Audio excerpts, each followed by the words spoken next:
आप देख रहे हैं न्यूज नाउ 24/7 ताज़ा खबरों के लिए हमारे साथ बने रहें।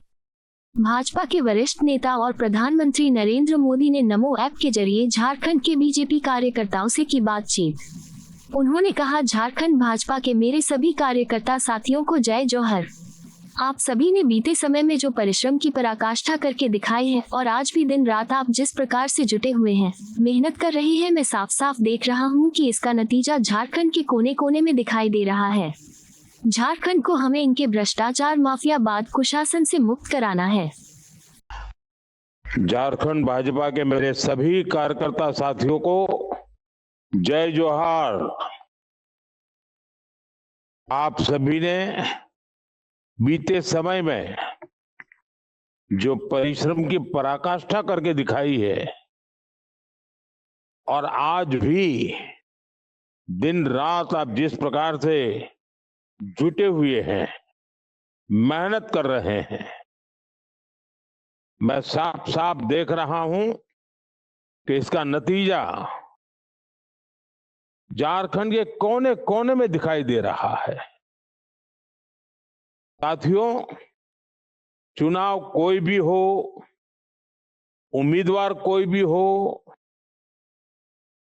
लेकिन इस बात को हम सब भली भांति जानते हैं कि चुनाव असल में तो आप जैसे लाखों कार्यकर्ता ही लड़ते हैं। हमारी तो पार्टी ही संगठन पर आधारित है, इसलिए हमारा चुनाव लड़ने का तरीका भी संगठन आधारित ही होता है, कार्यकर्ता आधारित ही होता है। और इसलिए सबसे पहले मैं आपको बहुत बहुत बधाई देता हूं। आपकी मेहनत ने विपक्षी दल जेएमएम, कांग्रेस, आरजेडी की नींद उड़ा दी है। झारखंड को हमें इनके भ्रष्टाचार, माफियावाद, कुशासन से मुक्त कराना है। हमें झारखंड को कटकी बटकी वाली ये सारी गंदी रमतें, गंदे खेल, ये विकृत व्यवस्था,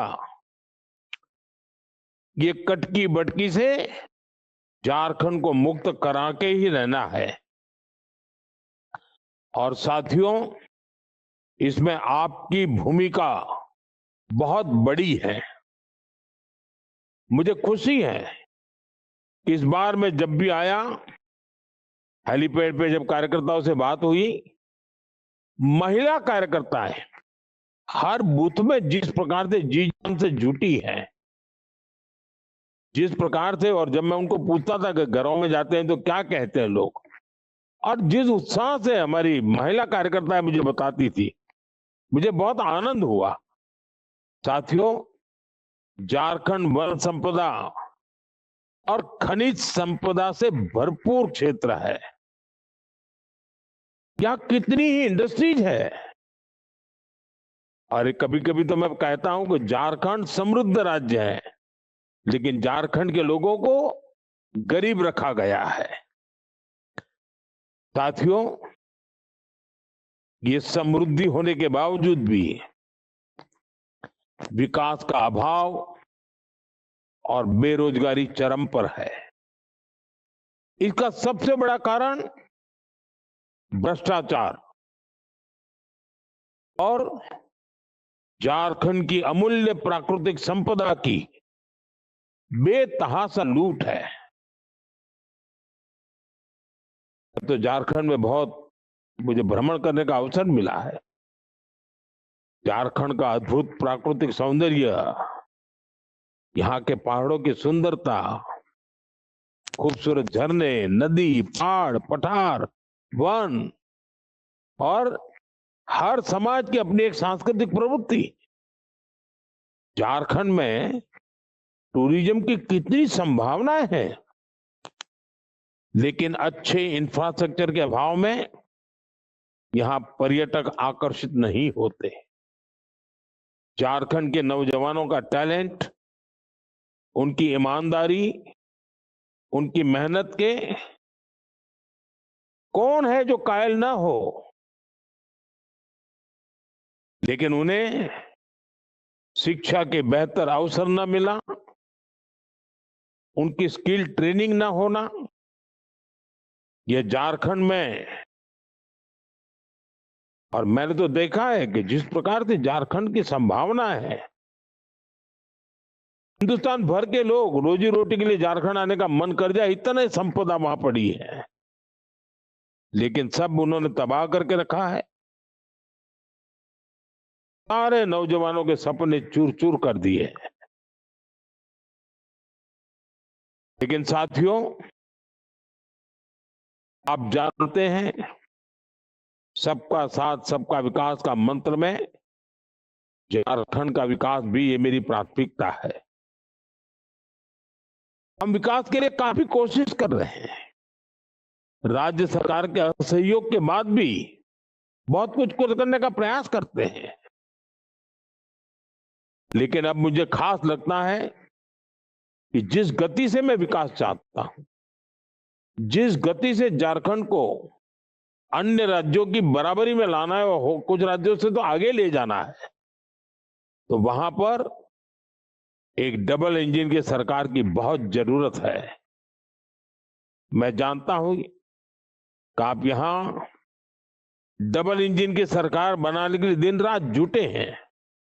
गांव गांव, गली गली, घर घर चुनाव प्रचार में जुटे हुए, पुरुष कार्यकर्ता, महिला कार्यकर्ता, नौजवान कार्यकर्ता, किसान कार्यकर्ता, आदिवासी कार्यकर्ता, हर कोई लगे हैं। मुझे इन दिनों कई रैलियों में जाने का मौका मिला है। मैंने वो उत्साह, उमंग, वो दृश्य देखा है। मेरे लिए भी उत्साह बढ़ाने वाला था। और मैंने देखा है कि दिल्ली में बैठे हुए जो बड़े बड़े राजनीतिक के विश्लेषक हैं, वे भी कानो कान तो बता ही रहे हैं कि बीजेपी का कार्यकर्ता पोलिंग बूथ में जुटा हुआ ऐसा है कि वो परिणाम ला करके दिखाएगा। और साथियों, मैं फिर से एक बार 13 तारीख को रूबरू में भी आपके बीच आने वाला हूं। और आज कुछ क्षेत्रों का चुनाव प्रचार पूरा भी हो रहा है। आखिरी दिन कितने ही कार्यक्रम होंगे, लेकिन फिर भी आप सब समय निकाल करके मेरे साथ जुड़े हैं। मुझे भी आप सबसे बात करने का अवसर मिला है। और जब एक कार्यकर्ता दूसरे कार्यकर्ता से इस तरह जुड़ता है, तो साथियों, हमारा काम करने की ताकत बढ़ जाती है। हम निश्चित सिद्धि प्राप्त करके रहते हैं। लेकिन मैं आज खुद ज्यादा नहीं बोलना चाहता। रैलियों में आता हूं, मैं जरूर बोलता हूं। आज तो मैं आप लोगों से बात करना चाहता हूं। आइए हम शुरू करते हैं। मुझे बताइए कि पहले कौन बात करेगा, कहां से बात करेंगे? जोहार, भारत माता की जय। जोहार, जोहार, भारत माता की जय। नमस्कार जी, मैं राजीव, रांची विधानसभा चुटिया मंडल का 336 नंबर बूथ का अध्यक्ष बात कर रहा हूँ। राजीव जी, जोहार आपको। जी राजीव जी, बताइए क्या पूछना चाहते हैं आप? सर, भाजपा के जितने संकल्प पत्र में जितनी भी हमारी सभी बिंदुएं महत्वपूर्ण ही है, पर 2 विषयों पे सबसे ज्यादा चर्चा होती है यहाँ। एक गोगो दीदी योजना जो प्रति माह 2100 रुपए की है, और युवा शक्ति भत्ता जो 2000 रुपए की है। और हमारे जितने भी महिलाएं यहाँ पर में निवास करती हैं झारखंड में, चाहे वो अनुसूचित जाति हो, अनुसूचित जनजाति हो, पिछड़ा वर्ग के हैं, वो चाहती हैं कि यहाँ झारखंड में एक सर्वांगीण विकास भाजपा की सरकार आकर एक महत्वपूर्ण भूमिका अदा करे। राजीव जी, जी मुझे आज आपको सुनकर के इतना अच्छा लग रहा है कि एक बूथ का कार्यकर्ता इतना उसका क्लियर कट थिंकिंग है। और वाल्मीकि समाज में तो आपने काफी काम खड़ा किया है, एक समर्पित कार्यकर्ता के नाते काम किया है। लेकिन आज आपको सुनकर के मुझे लगा कि अगर इतनी बारीकी से नीचे तक बातें पहुंची है तो जरूर संकल्प पत्र की ताकत नजर आती है।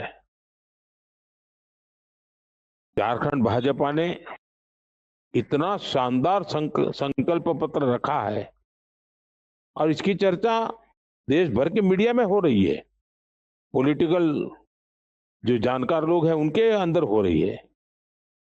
राजीव जी, एक बात तो स्पष्ट है कि झारखंड इस बार बदलाव करने के लिए संकल्पित हो गया है।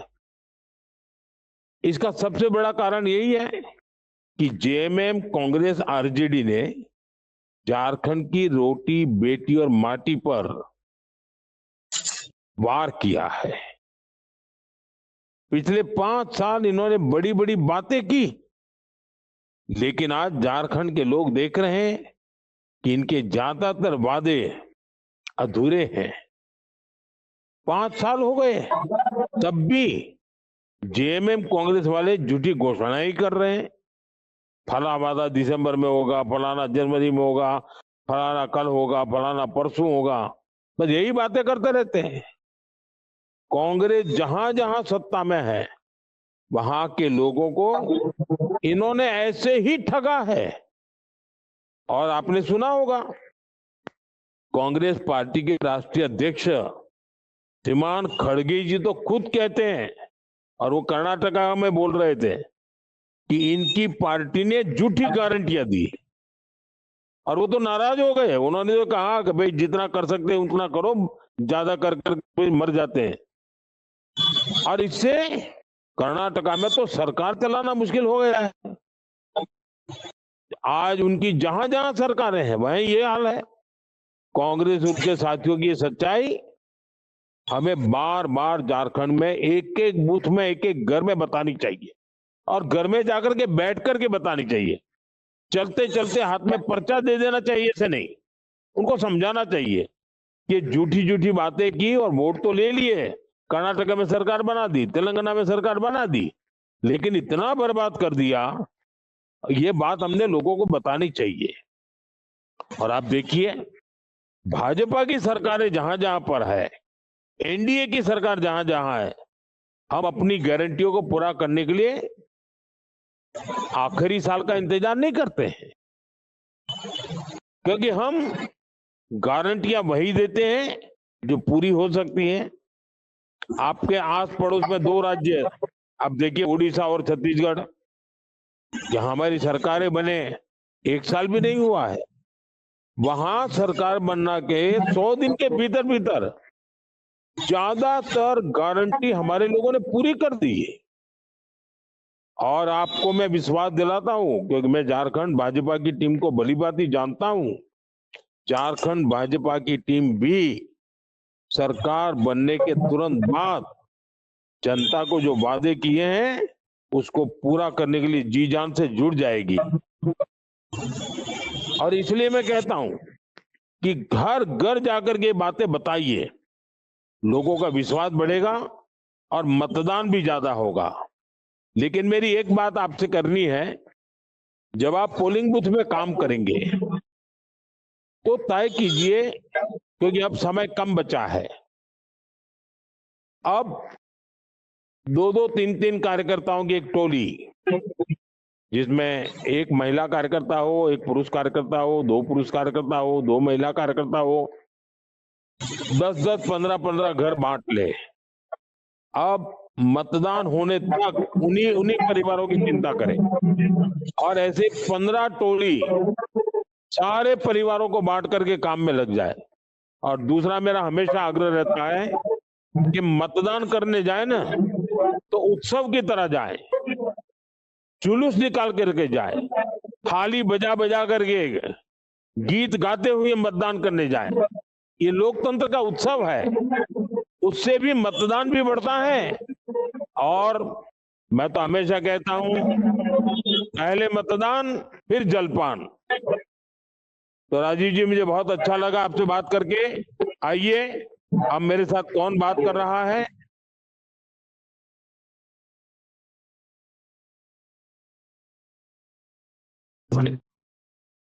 नमस्कार सर, मैं पंकज मंडल राजमहल विधानसभा क्षेत्र से। पंकज जी, जोहार, नमस्कार। नमस्कार सर। अच्छा पंकज जी, आपके जिम में क्या है? जी सर, हमारे दिल में यही है कि सर हमारे राजमहल विधानसभा क्षेत्र में सर पिछले 2 बार से भाजपा है चल, और आपके पास इस बार आप सोशल मीडिया का काम देखते हैं, युवा मोर्चा में है, क्या है आप?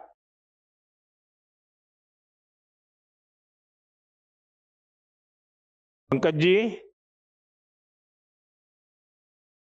पंकज आपका फोन कट हो गया। हेलो। कि सर हमारे राजमहल विधानसभा क्षेत्र में 2 बार से भाजपा है सर, और इस बार भी सर हमारे राजमहल विधानसभा में फुल बहुमत के साथ भाजपा का ही सरकार आएंगे।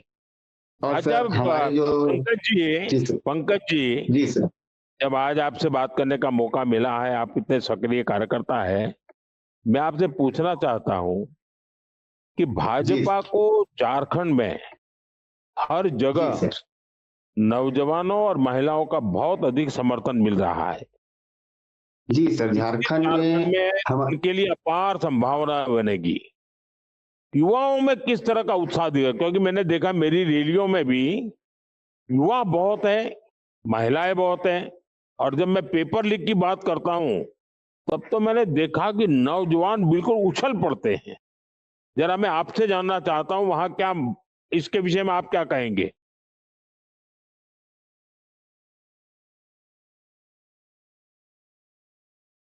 गठबंधन की सरकार चल रही है, वो गठबंधन की सरकार से सर युवाओं का जो कहना है, तो युवाओं का सर हर एग्जाम में जो भी एसएससी का एसएससी का जो पेपर लीक हो जा रहा है सर, इसमें हमारे जो गठबंधन की सरकार है युवाओं के साथ बहुत ही छल किया जा रहा है, और हमारे यहाँ का जो झारखंड के महिलाओं हैं इनके साथ भी बहुत ही गलत किया जाता है। हमारे जो 5 साल पहले के जो भाजपा की सरकार थे सर, जो भी योजना लागू की है हमारे झारखंड प्रदेश में, उस योजना को भी इस गठबंधन के सरकार ने बंद कर दिया। और इस बार सर झारखंड प्रदेश में हमें ये देखने को मिल रहा है कि हमारे भाजपा की सरकार ने जो भी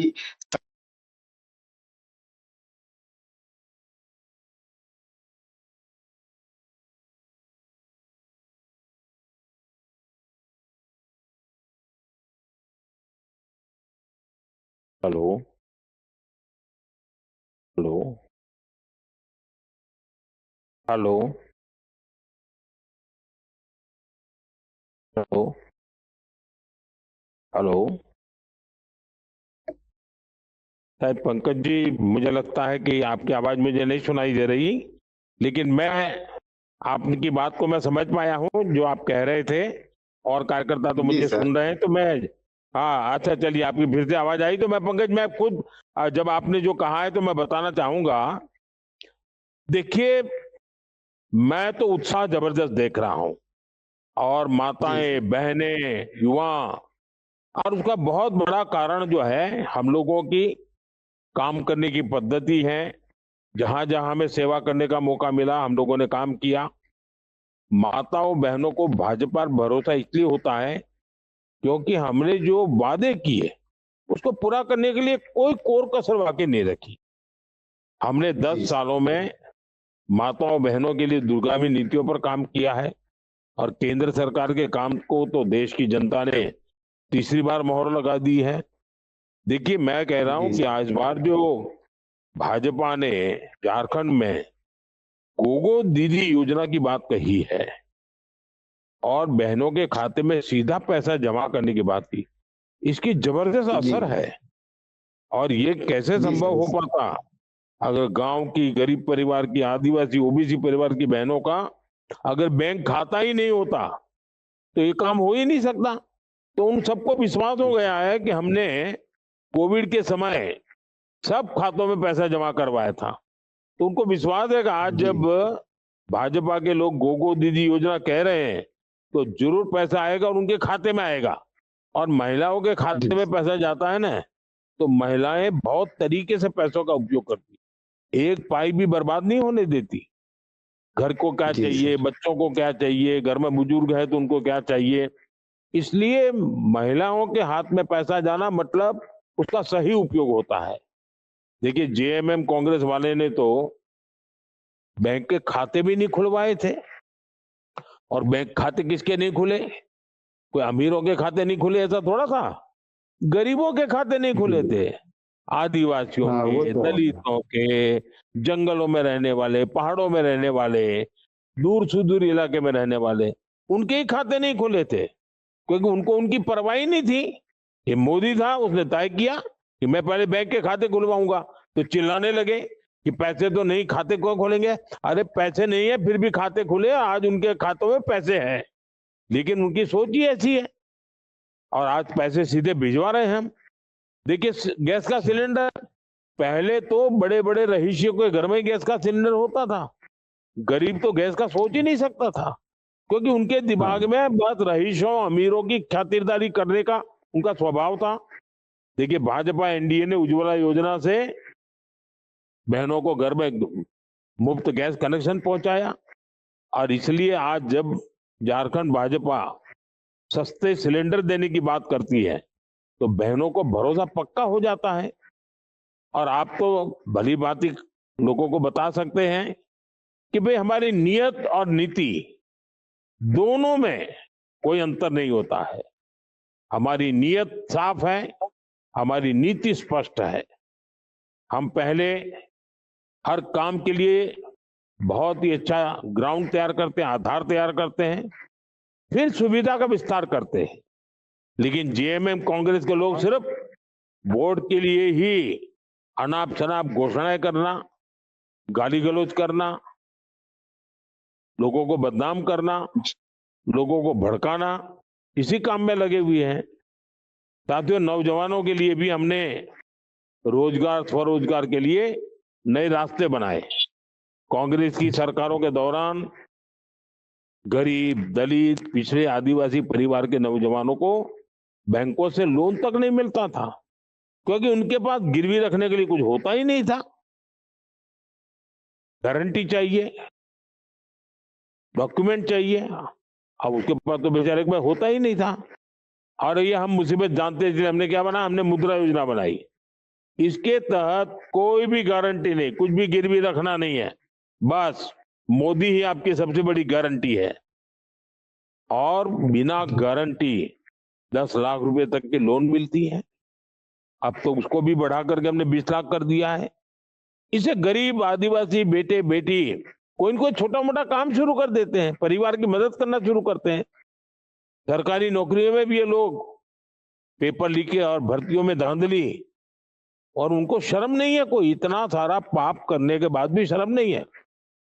आप देखिए, इतने नेता चुनाव भाषण कर रहे हैं, एक जगह भी बोलते नहीं भी पेपर लीक जो हुआ है वो बहुत गलती है, माफी मांगते हैं, आगे से नहीं होगा, ऐसा कुछ तो बोलना चाहिए ना। परवाह ही नहीं है, वो तो नौजवानों को बर्बाद करने पर तुले हुई है। और मैंने तो वादा किया है, हम निष्पक्षता से नौजवानों को नौकरियां दे रहे हैं और देते रहेंगे। आप तो देखिए, हरियाणा में अभी मेरी सरकार बनी है, हमारी हरियाणा में सरकार बनने के तुरंत बाद पहला काम क्या किया, बिना खर्ची बिना पर्ची लोगों को नौकरी देना शुरू कर दिया। और खर्ची का मतलब होता है रिश्वत देना, और पर्ची का मतलब होता है किसी बड़े कांग्रेस के नेता से चिट्ठी लिखवाना। ये हमने हरियाणा में सब कुछ बंद कर दिया। और जब नौजवानों को घर में सीधे ऑर्डर मिल गए, विधवा माँ को अपने बेटे या बेटी के लिए ऑर्डर मिल गया, तो क्या खुशी थी। आपने तो वीडियो देखे होंगे, सारे नौजवानों ने डबल दिवाली मनाई इस बार। तो ऐसे काम करते हैं हम। तो मैं, पंकज जी, मुझे बहुत अच्छा लगा कि आप बड़े विश्वास के साथ लगे हुए हैं, लेकिन मैं फिर से कहूंगा, अब हमें मतदान तक, जहां 13 तारीख को मतदान है वहां 13 तारीख, जहां 20 तारीख को मतदान है वहां 20 तारीख, अब पूरी ताकत बूथ में लगानी है। और तय कीजिए, जब मतदान करने जाएंगे तो कम से कम एक बूथ में 10-15 जुलूस निकलने चाहिए। और गाते गाते बाजे बाजे के साथ वोट करने के लिए जाना चाहिए। एक फेस्टिवल मनाना चाहिए लोकतंत्र का। चलिए, मुझे अच्छा लगा पंकज जी, आप तो पंकज का मतलब ही कमल होता है। चलिए, मैं आप किसी और से बात करता हूँ। अभी कौन है मेरे साथ बात करेंगे? नमस्कार प्रधानमंत्री महोदय, मैं बलवंत सिंह बोल रहा हूँ, बाबा बलवंत सिंह जी, बैद्यनाथ की नमस्ते। नगरी देवघर विधानसभा से। चलिए, आप तो बाबा की नगरी से बोल रहे हैं। जी सर। तो आपका जिम्मेवारी क्या है पार्टी में बलवंत जी? सर, मैं संयोजक हूँ घोनुरा मंडल के शक्ति केंद्र तुमाविल में। अच्छा, वाह। चलिए, जी शक्ति सर। केंद्र के कार्यकर्ता से मतलब मुझे आपसे बिल्कुल धरती की जानकारी मिलेगी, पक्की जानकारी मिलेगी। अच्छा, मुझे बताइए, देखिए भाई, मैं झारखंड में जितना गया हूं, भ्रष्टाचार और परिवार के खिलाफ लोगों को मैं बहुत गुस्सा है। केंद्र की जिन योजनाओं में भ्रष्टाचार नहीं हो पाता, उसको तो वो लागू ही नहीं करते कि उनको कटकी नहीं मिलती। जी सर। क्या आप लोगों से जब मिलते हैं तो ऐसी बातें उठाते हैं क्या, और लोगों का क्या रिस्पॉन्स होता है? जी सर, ऐसी बात तो उठाते हैं, और हमारा झारखंड में दो ही मुद्दा पे चर्चा होती है, भ्रष्टाचार और परिवारवाद। ये ज्वलंत मुद्दा है, इसके लेके लोगों में बहुत सारा आक्रोश है सर। लेकिन लोग इस परिवारवादी पार्टियों को खत्म करने के मूड में हैं, क्योंकि नौजवानों का भविष्य ये परिवारवादी पार्टियां ही बर्बाद करती हैं। जी सर, ये परिवारवाद तो हेमंत सोरेन जो है अपना जो परिवार से ही अपना सरकार चलाता है। आप तो जान ही रहे हैं, सारा जनता लोग तो देखा ही कि एक लोकप्रिय एक योग्य आदमी चंपई सोरेन को मुख्यमंत्री बनाया और जेल से आते ही उनको उठा के फेंक दिया। जो भी करना है यही इनका ही परिवार करेंगे, जिससे लोगों के बीच में काफी आक्रोश है सर। और उसके बाद रहा भ्रष्टाचार के विषय में, तो भ्रष्टाचार में केंद्र आपके नेतृत्व में सर भारत हमारा बहुत आगे जा रहा है और सर्वांगीण विकास हुआ है और हो रहा है। लेकिन हमारा झारखंड में आपकी जो है लोकप्रिय योजना, जन कल्याणकारी योजना, जल मिशन और प्रधानमंत्री आवास, ये पूरी तरह से सर बंद कर दिया गया है। यही तो, जो कि उनमें उनको कटकी बटकी मिलती नहीं है, क्योंकि पैसा हम सीधा भेजते हैं लाभार्थी के खाते में। बलवंत सिंह, मुझे बहुत अच्छा लगा आपकी बातों से। मुझे पक्का लगता है कि आप बिल्कुल धरती पे काम कर रहे हैं, घर घर जाने वाले कार्यकर्ता दिखते हैं, इसलिए आपको धरती की बारीकी की पता है। यही तो मेरी ताकत है, यही मेरी पार्टी की ताकत है। देखिए, आपकी बात बिल्कुल सही है। झारखंड में भ्रष्टाचार और परिवारवादी पार्टी, सिर्फ परिवार, ये पार्टी फॉर द परिवार, बाय द परिवार, ऑफ द परिवार, ऐसी ही है परिवार। परिवारवादी पार्टियां भ्रष्टाचारी तो होती हैं, ये समाज के प्रतिभाशाली नौजवानों के रास्ते में सबसे बड़ी दीवार होती है। जेएमएम के परिवारवादियों ने कांग्रेस के शाही परिवार से ऐसी गंदी चीजें सीखी है कि जिसमें कुर्सी और खजाना, बस दो की चिंता रहती है, नागरिकों की उनको परवाह नहीं होती है।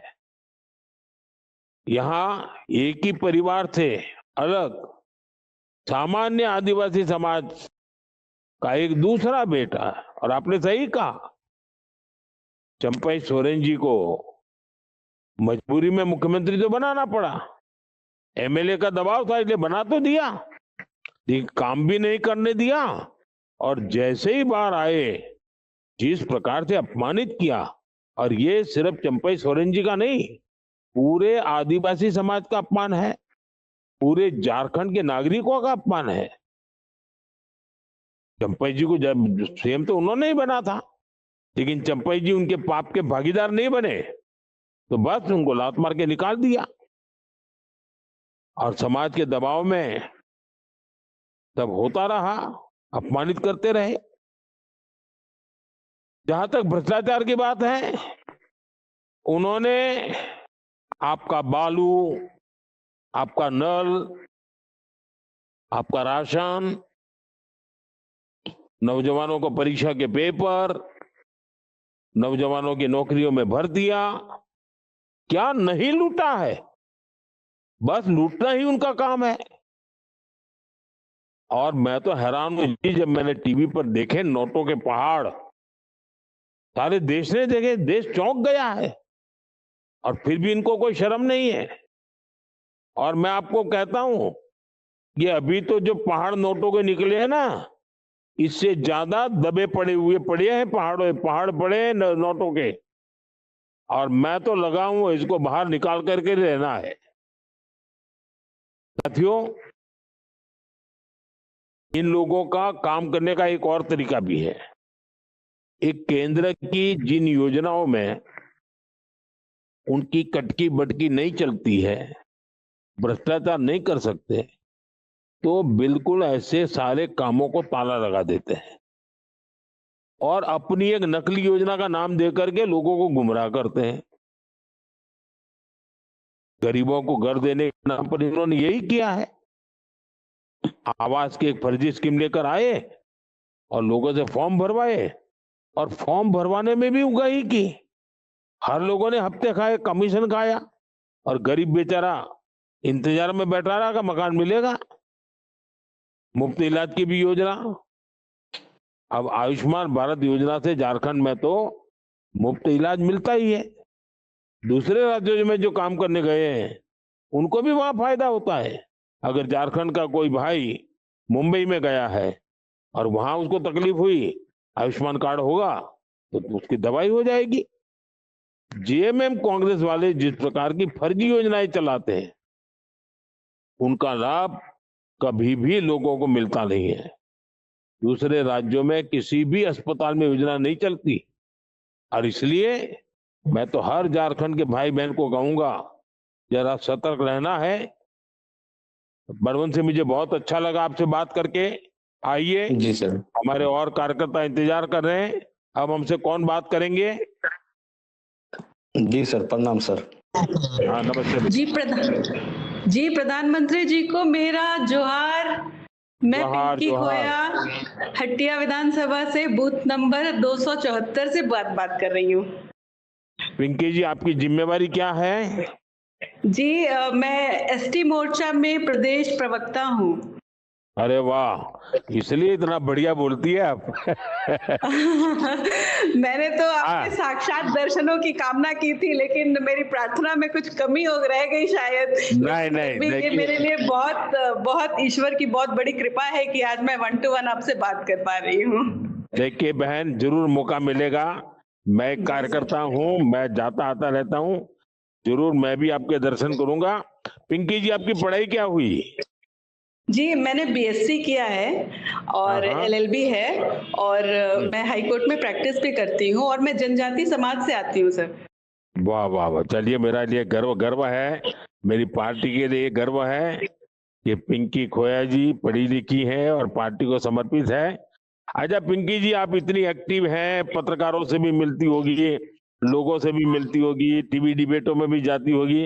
अच्छा मुझे बताइए, कांग्रेस जेएमएम के लोग आदिवासी और ओबीसी समाज को छोटी छोटी जातियों में तोड़ने का प्रयास कर रहे हैं।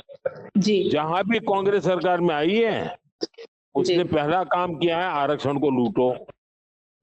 इस मुद्दे को आपके यहाँ चर्चा कैसे हो रही है, कैसे आप लोगों को समझा रहे हैं? जी, जब हम लोग जा रहे हैं बिल्कुल ग्राउंड लेवल पे, परिवारों के बीच में, हम लोग अखड़ा लेवल पे भी बहुत सारी बैठकें कर रहे हैं, तो लोगों के मन में एक भ्रम है कि क्योंकि आपने पिछले दिनों देखा कि कैसे बिहार में जातिगत जनगणना को लेकर के ये लोग बहुत एक्टिव हुए, और ये लगातार पक्षधर है जातिगत जनगणना का, जिससे एक तोड़क शक्तियां ये लोग बन के उभर के आए हैं। तो हम लोगों को बताने का प्रयास कर रहे हैं कि आदिवासी के असल में विकास के लिए किसी भी पार्टी ने चिंता की है तो वो भारतीय जनता पार्टी है, क्योंकि 60 साल से अधिक समय तक कांग्रेस ने केंद्र में राज किया और तब भी आज आदिवासी की स्थिति वही है और फिर आदिवासी की गरीबी की राजनीति पुनः करना चाहते हैं ये लोग। तो हम लोग ये बताने का प्रयास करते हैं कि जेएमएम और कांग्रेस की सरकार ये भ्रष्ट से भ्रष्टतम सरकार में से एक है, जो बोलते आदिवासियों के लिए है लेकिन असल में ये आदिवासियों की ही जड़ें काटने में लगे हैं। मैं आपको एक छोटा उदाहरण बताना चाहती हूँ, क्योंकि झारखंड अनुसूचित क्षेत्र है और यहाँ पे जनजातियों के पास जल जंगल जमीन ही है। जमीन जो है आदिवासियों की यहाँ पे सबसे बड़ी संपदा है, लेकिन जमीन की लूट ये जेएमएम की सरकार में सबसे ज्यादा बहुतायत तरीके से हुई। और आम आदमी की जमीन की तो लूट हुई ही है, लेकिन यहाँ पर जो जनजातियों की कस्टमरी जमीन है, जो पूजा का भूमि होता है जनजाति समाज का, जैसे सरना, मसना, हड़गड़ी, देशावली, इस तरह की जमीनों की भी लूट हो रही है, जो अनट्रांसफरेबल है, ऐसी जमीनों की भी लूट हो रही है, ऐसे जमीनों पर भी एनक्रोचमेंट हो रहे हैं और ये जेएमएम की सरकार बहुत जोर शोर से करवा रही है। तो ये इस बात से ये स्पष्ट होता है कि जेएमएम और कांग्रेस को आदिवासियों की चिंता नहीं है। ये असल में आदिवासियों की जड़ों को, इस तरह से कस्टम और यूसेज को अगर ये खंडित करते हैं, विखंडित करते हैं या उसको धूमिल हल्का करने का कोशिश करते हैं, तो आदिवासी अपने कस्टम से ही सब कुछ है, तो उसको वहां से ही काटना शुरू कर रहे हैं। तो ये बहुत बड़ी चिंता का विषय है। पिंकी जी, आपको सुनने के बाद मुझे लगता है कि मैं आपको अब तक नहीं मिला, मैंने बहुत कुछ खोया है। आपके विचारों को सुनकर के मुझे लगता है कि आपके पास बहुत खजाना है, मेरे ज्ञानवर्धन के लिए भी काम आ सकता है। तो अब तो पक्का हो गया कि मुझे आपको मिलकर के ये छोटी छोटी बारीकियां समझनी है। मुझे अच्छा लगेगा, चुनाव तक तो संभव नहीं होगा, लेकिन जरूर मैं आपकी इतना नॉलेज है और इतनी बारीकी का नॉलेज है, तो मुझे गर्व होता है कि मेरे पास ऐसे पढ़े लिखे महिला कार्यकर्ता हैं जो समाज की भलाई के लिए ऐसे जुटे हुए हैं। इस विषय को पूरी गंभीरता से मुझे लगता है कि जन जन के बीच रखना है। जी बिल्कुल, क्योंकि जो आपने सारा बताए सारे विषय गंभीर है और मैं आपको बताता हूं कि आप इसे कैसे समझाए। अब एक समय था जब पूरे देश में पंचायत से लेकर पार्लियामेंट तक सिर्फ कांग्रेस ही थी। जब तक कांग्रेस थी तब तक देश में आरक्षण की बात करने की हिम्मत ही नहीं होती थी। कांग्रेस ऐसी आवाजों को कुचल देती थी, क्योंकि नेहरू जी से लेकर राजीव गांधी तक शाही परिवार के सभी लोग आरक्षण के घोर विरोधी रहे हैं। तब दलित समाज, ओबीसी समाज, आदिवासी समाज, छोटी छोटी अनेक जातियों में चितराया हुआ था, लेकिन धीरे धीरे लोगों को बाबा साहब आम्बेडकर की बातें समझ में आने लगी। दलित समाज एसटी के रूप में, आदिवासी समाज एसटी के रूप में एकजुट हुआ। इसके कारण कांग्रेस को कई राज्यों में चुनौती मिलने लगी। ओबीसी समाज को 1990 तक एकजुट ही नहीं हो पाया था। जब एकजुट हुआ तो कांग्रेस का दिवाला निकल गया। तब से लेकर आज तक कांग्रेस केंद्र में पूर्ण बहुमत वाली सरकार ही नहीं बना पाई। और आज पूरे देश में गिन करके सिर्फ 3 राज्यों में उनकी सरकार है, और जहां जहां दलित, ओबीसी और आदिवासी सबसे ज्यादा है, सबसे जागरूक है और एक है, वहां भाजपा और एनडीए सरकारें हैं। नॉर्थ ईस्ट हो, ओडिशा हो, छत्तीसगढ़ हो, एमपी हो, गुजरात हो, राजस्थान हो, यूपी हो, बिहार हो, महाराष्ट्र हो, हरियाणा हो, यहाँ एससी, एसटी, ओबीसी आबादी सबसे अधिक है और इन सभी राज्यों में भाजपा एनडीए सरकार है। यहाँ कांग्रेस के आने के कोई आसार दूर दूर तक नहीं है, और इससे कांग्रेस का शाही परिवार बहुत गुस्से में है। इसलिए उन्होंने एसटी, एसटी, ओबीसी की सामूहिक शक्ति को ही तोड़ने का फैसला किया। आप देखिए बीते कुछ सालों से ही यही इनका एजेंडा बन गया है। ये चाहते हैं कि दलित समाज एससी के बजाय छोटी छोटी जातियों के रूप में टूट जाए।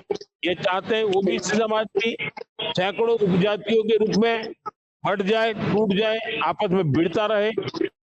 एसटी समाज भी सैकड़ों छोटी छोटी जातियों के रूप में बिखर जाए, ये पहचान ही खत्म हो जाए।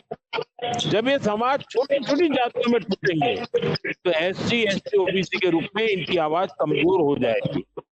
जिस दिन ऐसा होगा उस दिन कांग्रेस की साजिश सफल हो जाएगी और उस दिन कांग्रेस आपका आरक्षण भी छीन लेगी। जी और जिसे आप तो जानते हैं, मैं लगातार कहता हूँ, एक रहेंगे तो सेफ रहेंगे। सभी OBC समाज एक रहने चाहिए, सभी ST समाज एक रहने चाहिए, सभी SC समाज एक रहने चाहिए। और आज तो मुझे सोशल मीडिया में मेरे पास कांग्रेस की पुरानी एक एडवर्टाइजमेंट लोगों ने भेजी है। मैं तो हैरान हूँ, कैसी एडवर्टाइजमेंट छापते थे चुनाव में। आप तो प्रवक्ता के रूप में टीवी में जाती हो, जरा उस एडवर्टाइजमेंट सोशल मीडिया में आज लोग दिखा रहे हैं, शायद जब राजीव गांधी जी कांग्रेस के नेता थे उस जमाने की एडवर्टाइजमेंट है। और उस एडवर्टाइजमेंट में SC, ST, OBC को ऐसा भद्दा पेंट किया है और उनसे देश का कितना नुकसान होगा। और साफ साफ कह दिया है कि SC, ST, OBC का आरक्षण छीन लेना पड़ेगा। ये उनकी एडवर्टाइजमेंट है, कभी आप जरूर देखिए, आपको पता चलेगा और इसको लोगों को भी दिखाइए। पिंकी जी, मुझे बहुत अच्छा लगा आपसे संवाद करा और आपको बारीकियों का पता है और आपको सुनकर के और कार्यकर्ताओं को भी अच्छा लगा होगा। चलिए, सब कार्यकर्ताओं से बात करने का मौका मिला, मुझे बहुत अच्छा लगा। देखिए, बूथ स्तर पर जो आशीर्वाद भाजपा को मिल रहा है उससे साफ है कि JMM की भ्रष्ट सरकार, उसका जाना तय है। काउंटडाउन शुरू हो चुका है। मेरा तो आपसे यही कहना है कि पूरी ताकत बूथ में लगाइए। मेरा बूथ सबसे मजबूत, पहले से ज्यादा वोट बीजेपी NDA के साथियों को मिलना चाहिए, पहले से ज्यादा बूथ में मतदान होना चाहिए। और मेरा तो आग्रह है, सुबह सुबह बूथ पर वोट होना चाहिए। और हम कार्यकर्ताओं को तो शाम को मतदान पूरा होने तक, आखिरी व्यक्ति जब तक है, हमें सक्रिय रहना चाहिए। और मैं तो लेकिन मैं आश्वस्त हूं कि हर बूथ पर लाखों मोदी बैठे हैं। मेरे लिए तो आप ही मोदी है। चाहे पर्ची बांटने का काम हो, बूथ की जानकारी आप सबके पास हो, घर में महिलाओं के साथ अलग से बातचीत करने की व्यवस्था हो, उनको वोट डालने की जिम्मेवारी हो। और मैं तो आपसे कहूंगा कि बूथ के अंदर मान लीजिए 300 परिवार है तो 15 ट्रॉली बना करके 20-20 परिवार को लेकर के बैठ जाइए। 20-20 परिवारों में बैठ करके मतदान होने तक उनके साथ जुड़े रहिए। अब ज्यादा, क्योंकि अब तो प्रचार भी अंत हो रहा है, पूरी शक्ति बूथ पे लगानी चाहिए और बूथ पर परिवार में लगानी चाहिए। और जिस दिन मतदान होना, थाली बजाते बजाते, जैसे हम कहीं मंदिर के उत्सव में जाते हैं तो ये लोकतंत्र का उत्सव है, थाली बजाते, घंटी बजाते, गीत गाते गाते हर मोहल्ले से वोट करने के लिए जाना चाहिए। उससे उत्साह भी बढ़ेगा, मतदान भी बढ़ेगा और भाजपा को भी लाभ होगा, लोकतंत्र को भी लाभ होगा। और इसलिए घर घर जाना है, हमारे संकल्प की बात करनी है, जिन मुद्दों को लेकर के हम काम कर रहे हैं वो बताना है और लोगों को विश्वास देना है कि आपका भी भविष्य उज्जवल होगा, आपके बच्चों का भी भविष्य उज्जवल होगा। और तब जाकर के हम इस विजय को एक उत्सव के रूप में मना पाएंगे। गरीब हो, दलित हो, पीड़ित हो, शोषित हो, वंचित हो, मजदूर हो, शहरी हो, ग्रामीण हो, हर किसी को पूरे ताम झाम के साथ लेकर के मतदान करने के लिए जाना है। मुझे आज बहुत अच्छा लगा, आप सबसे मिलने का मौका मिला। पब्लिक रैली में आता हूं तब तो बहुत बारीकी से बात नहीं होती, लेकिन हेलीपैड पे जा उतरता हूं, हवाई जहाज में बैठने से पहले मैं या तो मंच पर जाने से पहले मेरी आदत होती है छोटे छोटे कार्यकर्ता से बात करने की, और मैं जो उनका उत्साह और उमंग देख रहा हूं, जो उनका एनालिसिस देख रहा हूं, मेरा पक्का विश्वास है कि भारतीय जनता पार्टी बहुत भाग्यवान है कि आप जैसे दिन रात मेहनत करने वाले लाखों कार्यकर्ता हैं, जनता के लिए जीने वाले कार्यकर्ता हैं, और भारतीय जनता पार्टी को जिताने के लिए, और वो भी जनता का भला करने के लिए, जिताने के लिए दिन रात आप मेहनत करते हैं। मेरी आप सबको बहुत बहुत शुभकामनाएं हैं। ज्यादा से ज्यादा मतदान हो, भारी मतों से विजयी हो, यही लक्ष्य लेकर के अब हम बूथ में काम करें, एक एक परिवार में काम करें, यही मंत्र अब तो काम आएगा। मेरी आपको बहुत बहुत शुभकामनाएं। सबको जय जोहार। धन्यवाद। आपको यह वीडियो पसंद आया हो तो इसे लाइक करें, हमारे चैनल को सब्सक्राइब करें।